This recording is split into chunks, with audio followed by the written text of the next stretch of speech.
Okay, Latin 1 students, I want to give you a little bit of help on the translation assignment, translation exercise for lesson 23.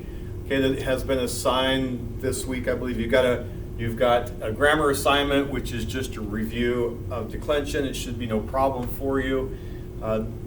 This is from the passage from lesson 14, and this is only part of it, but I wanted to go over some of it because it's all about the names.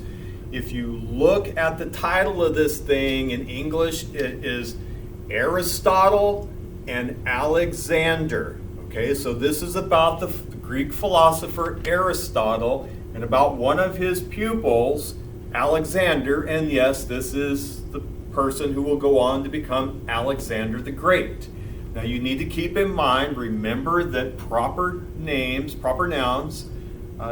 in this case meaning names, they decline just like any other noun does in Latin. However, when we're looking at Aristoteles here, it's third declension. You haven't had third declension, so I thought I would just show you or tell you what the case is on some of these. So this is nominative. Okay, so anytime that Aristotle is being used as the subject, okay, it's going to look like this, okay? And you've got helps that are going to tell you in different places what the case is, okay? So you can look there in the margins of the passage and you can see that, okay? So Aristotle, okay?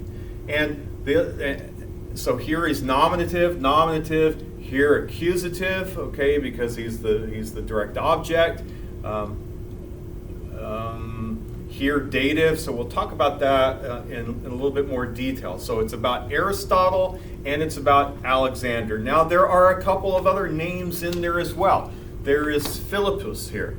This is Alexander's father, okay? Philippus, the king of Macedonia.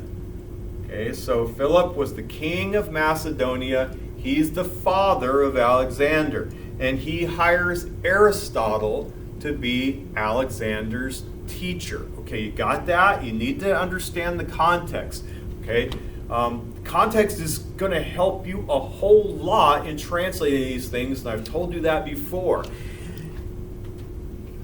If your translation doesn't make any sense, it's wrong, and probably you're not paying attention to the context. Is it telling a story? Let it tell the story, but you have to understand that context first. Okay, so let's just look. I'll start you out. The other thing I want to point out is that essentially every verb in here, I don't know about down here, I hadn't looked at it, but at least up here, every verb is a past tense. There's some that are imperfect, but most of them are going to be perfect. Okay, so here, Aristotle was, what was he?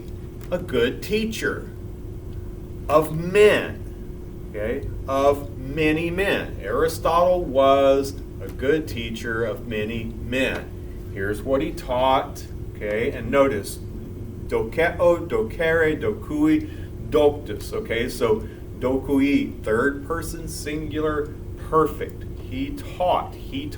Now, how do you know that it's he? Here's a problem that a lot of you guys are having is, look, who was the subject of the sentence? Aristotle. So I don't have to say Aristotle. I don't have to rename him in every subsequent sentence. I've named him here, and so in the next sentence, then this would be he taught, okay? These things aren't doing the teaching. No, Aristotle, he taught this and that. Notice that they are accusative. That's the things being taught, okay? And then because Aristotle was this and that, Philip, king of Macedonia, approved of him. Okay, so there he is. Okay, Philip approves him. Okay, not the other way around. Okay, Philip, notice, had, okay, not lived. No, he had. What did he have? He had that. Is it a daughter? No. Okay, Philip had a son notice the parentheses, the commas that's telling you that there's an apposite. Had a son. There's his name. Okay, and you can figure out, it's going to talk about what kind of boy he is. Okay, so Philip entrusted. Okay, and notice to Aristotle, entrusted Alexander. Okay, the boy Alexander to Aristotle, and you can figure out what that is. All this is part of the same. These are, okay, this is all dative right there. Okay, all right. You have an imperative here. I didn't notice that before, but okay, so Philip here's his mandate to Aristotle, do this. Okay, all right. Again, so Aristotle was always this, again, dative, to Alexander. Okay? He was always this to Alexander, and he did not frighten or scare Alexander. Okay, so if we look down here, Aristotle taught Alexander about these things. And notice, here's another name that you ought to know. Homer. Okay, Homer. And this tells you, here's an appositive telling you something about Homer, giving you some description about Homer. Here's Homer shows up again in a different case. Okay, here Homer is in the ablative. Here Homer is probably accusative. Okay, Alexander loved and praised. All right, so just make sure that you are paying attention and that it's telling you a story. So it should be sort of contiguous. It should go from one thing to the other, and it ought to make sense. If it doesn't make sense, you've translated it wrong. Pay attention to the names. It's all about Aristotle, Alexander. You got Philip thrown in there.